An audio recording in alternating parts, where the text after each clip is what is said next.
যে চন্দ্র উঠে গেলে নাকি পশু জবাই করতে হয় না। শুনেননি আপনারা? জানেন না? হাজারো মানুষ বলে, বেশি মায়েরা বলে, এ বেটা ওই যে জিলহজ মাসে চন্দ্র উঠেছে রে বেটা, আর গরু ছাগল কাটিস না, আর মুরগি কিনিস না বেটা, আর পোল্ট্রি কাটিস না। শুনেননি মনে হয় না? এই বাক্য পাঁচির তলে লাখ ছিঁড়ে পুঁতে দিতে হবে। এই বাক্যের 5 পয়সা মূল্য নেই। কে বলেছে যে চন্দ্র উঠে গেলে আর কোরবানি, কে বলেছে যে চন্দ্র উঠে গেলে আর পশু জবাই করতে হয় না? কে বললো? এ বাক্য তো রাসূলের নয়, এ বাক্য আপনার হুজুরের দেওয়া। এ বাক্য রাসূলের নয়, এটা আপনার হুজুরের দেওয়া। না, চন্দ্র উঠলেই কি আর না উঠলেই কি, যখন খুঁজে আপনি গরু ছাগল কাটতে পারেন, খেতে পারেন। মনে থাকবেন ইনশাল্লাহ? মনে থাকবেন ইনশাল্লাহ? আজকে থেকে চন্দ্রকার প্রাধান্য দিব না। মনে থাকবে না? আল্লাহ তুমি আমাদেরকে বোঝাতে তৌফিক দান করো, সকলেই বলি আমিন। উল্লেখ্য যে সূরা সাফফাত, সূরা কাউসার, দুটি মাক্কি সূরা। এই সূরা দুটি মক্কাতে অবতীর্ণ হয়েছে। আবারও বলছি, মনোযোগ দিয়ে বক্তব্য শ্রবণ করবেন। চায়ের দোকানে গিয়ে আব্দুল করিমের নামে দুপুরের পর বৈকালবেলা আসরের সালাতের পর দুর্নাম করবেন, এটা আমি পছন্দ করি না। আর যদি করেন দুর্নাম, কিয়ামতের মাঠে আব্দুল করিমকে নেকি দিতে হবে, আপনি প্রস্তুত থাকিয়েন। এই জন্য বলছি, বক্তব্য শুনে যা থেকে যেন কিছু বলতে পারেন, এইভাবে বক্তব্য শ্রবণ করেন। আবারও বলছি, শুনেন, সূরা সাফফাত, সূরা কাউসার, দুটি মাক্কি সূরা, অর্থাৎ এই সূরা দুটি মক্কাতে অবতীর্ণ হয়েছে। যদিও এই সূরা দুটি মক্কাতে অবতীর্ণ হয়েছে, তারপরেও কুরবানির বিধান কিন্তু মক্কাতে চালু হয়নি। আব্দুল করিম ভাই, কুরবানির বিধান কোথায় চালু হয়েছে? মদিনায়।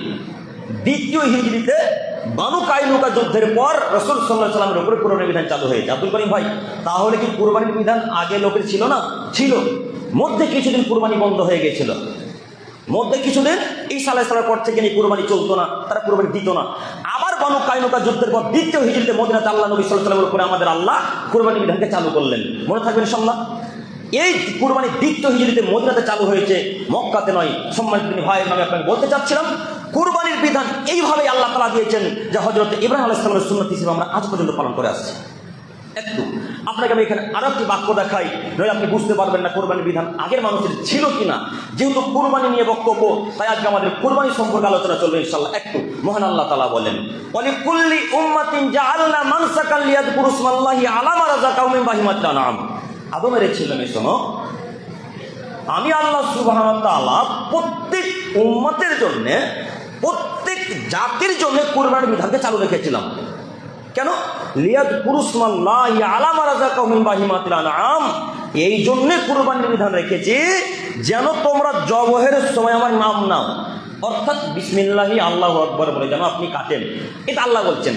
আরো এই জন্য রেখেছি যেন তোমরা এই পশু প্রাণীর মাধ্যমে রিজিক খেতে পাও, তোমরা গোশত খেতে পাও, তোমাদের আহার হয়। একথা আল্লাহ বলছেন। এই বাক্য বলার পর আল্লাহ তাআলা বাক্যকে, বিষয়কে পরিবর্তন করে দিয়ে নতুন একটা বিষয় আয়াতের মধ্যে ভরে দিয়ে বললেন, ফাইলাহুকুম ইলাহু ওয়াহিদ। আদমের ছেলে মেয়ে, তোমরা মনে রাখো আমি আল্লাহ তাআলা এক, যিনি সপ্তম আসমানের উপরে থাকেন। ফালাহু আসলিমু, অতএব তোমরা তার নিকটে আত্মসমর্পণ করো। ওয়াবাশশিরিল মুখবিতিন, মুহাম্মদ সাল্লাল্লাহু আলাইহি সাল্লাম, সাল্লাল্লাহু আলাইহি সাল্লাম বললেন। সবাই যতবার মুহাম্মদ বলবো ততবার সাল্লাল্লাহু আলাইহি সাল্লাম বলবেন। মনে থাকবেন ইনশাআল্লাহ? ইনশাআল্লাহ। মুহাম্মদ সাল্লাল্লাহু আলাইহি সাল্লাম, যারা নম্র মানুষ, যারা ভদ্র মানুষ, যারা ভালো মানুষ, তাদেরকে আপনি সুসংবাদ দেন জান্নাতে।